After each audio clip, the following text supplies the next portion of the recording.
నమస్తే అండి. ఈరోజు మనం కాకరకాయ వెల్లుల్లి కొబ్బరి కారం చేసుకుందామండి. ముందు మిక్సీ జార్లో ఎండు కొబ్బరి అండి అలా చెప్పండి, వెల్లుల్లిపాయలండి ఒక పాయ అండి చిన్నది, కొద్దిగా ఉప్పు అండి,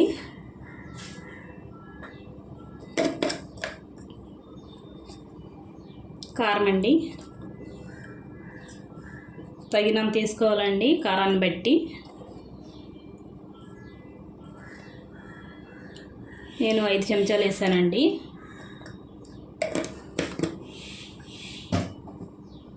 మిక్సీ వేసుకుందామండి.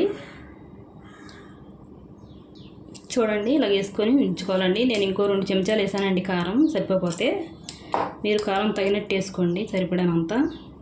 ఇది పక్కన పెట్టుకుందామండి.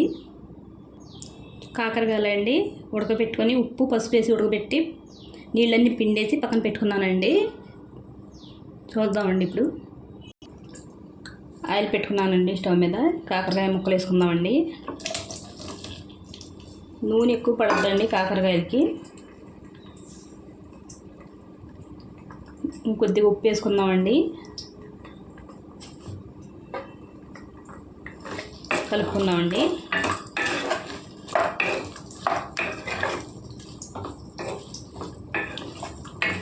కలుపుకుంటా వేపుకోవాలండి. మధ్యలో చూస్తూ వేపుదామండి. చూడండి ఇలా కలుపుకుంటా కొద్దిగా ఎగినాయండి. ఇలా కలుపుకుంటా వేపుకోవాలండి. ఇందాక చెప్పడం మర్చిపోయానండి, ఇవి 1/2 కేజీ కాకరకాయలండి. తొందరగా అయిపోతండి, చేదు ఉండదండి కాకరకాయ. ఇప్పుడు ఇది చాలా టేస్టీగా ఉంటుందండి. వేపుకుంటా మళ్ళీ చూద్దామండి.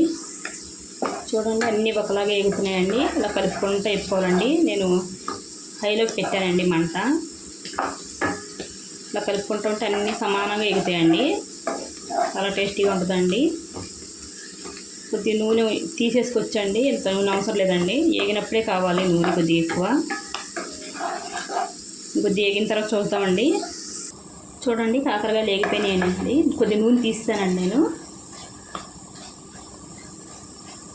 ఇప్పుడు వెల్లుల్లి కొబ్బరి కారం వేసుకోవాలండి.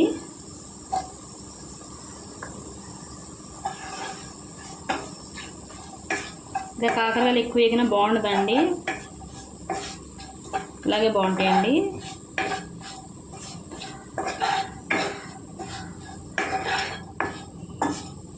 ముక్కలు పట్టేలాగా వేపుకోవాలండి. కొద్దిగా వేగిన తర్వాత చూద్దామండి. చూడండి ముక్కలకి అంతా పట్టేసిందండి. ఎంతో కమ్మగా ఉండే కాకరకాయ వేపుడు రెడీ అండి. మీరు ఒకసారి ట్రై చేయండి. నచ్చితే లైక్, షేర్, సబ్స్క్రైబ్ చేసుకోండి.